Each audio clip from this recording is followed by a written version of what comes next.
11, 2001's attack on the World Trade Center towers and additional atrocities committed on that day, the United States and its associates have been greatly concerned about the governing and development of Afghanistan and other Middle Eastern countries. In popular media, it has been frequently noted that the United States intends to assist Afghanistan in establishing a stable government system since the fall of the Taliban. In popular U.S. media sources, the people of Afghanistan are painted as people who lack government, an overly religious group, and in need of progression. However, within these reports, there are few accounts of the status of women and children amongst the chaos. Ironically, during the Taliban's rule over Afghanistan, women have suffered the most indignities of any population or peer group in Afghanistan. Women and girls were subjected to multiple restraints during the Taliban's rule. Females were forbidden from attending schools, which they had been able to attend before. Additionally, women were banned from working jobs except in circumstances where it was absolutely necessary. Additionally, all women were made to wear burqas, which are cloths that cover women from head to toe and include a small opening to see and breathe through. All of these ramifications were implemented by the Taliban in its overthrow of the Afghan government in 1996.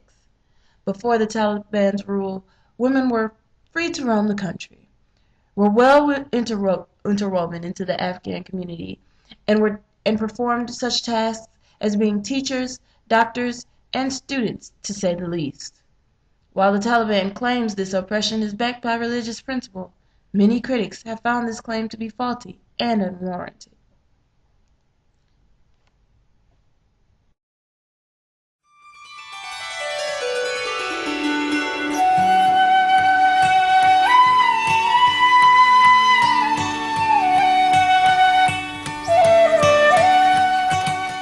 Afghanistan's economic picture is bleak to say the least. In comparison to the U.S.'s GDP of 14.6 trillion, Afghanistan's GDP of 2008 was only 26.29 billion.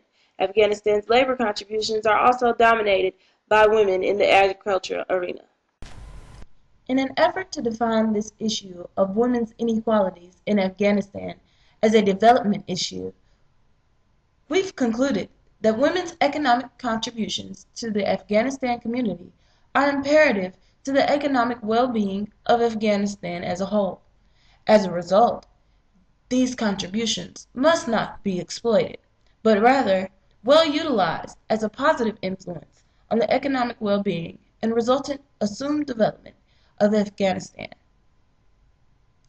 By recognizing the need for an advocate for women in Afghanistan, USAID Afghanistan has been able to effectively submerge itself within the policy, actions, and expenditures of the Afghanistan government. The state of women in Afghanistan under the Taliban rule directly determined the approach that USAID has taken in addressing the ills of the Afghanistan community. USAID has used the subjugation of women and children as a target of weakness to ride into the midst of the Afghanistan government on. The weakness that the Taliban in its unfair rule over women provided the horse for USAID Afghanistan to ride in on. This neoliberal approach allowed USAID to identify the types of things they believed the Afghanistan people needed.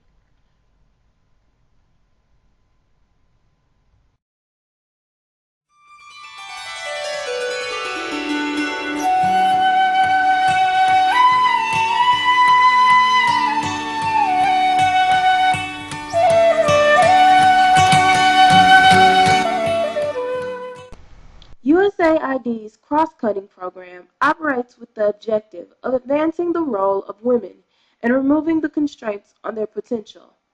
Although this goal is noble on its surface, objectifying women as an economic resource as opposed to human beings is extremely shallow, not to mention insulting.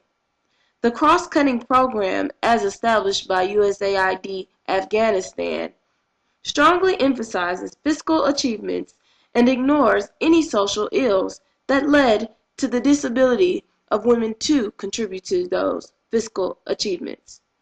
The program has allocated over $24.6 million in microfinance loans to women, trained 78 female judges, and produced over 670 female journalists.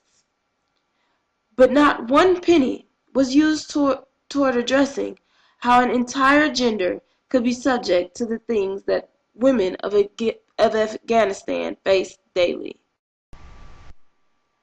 Solutions should be comprehensive and inclusive as opposed to limited and exclusive.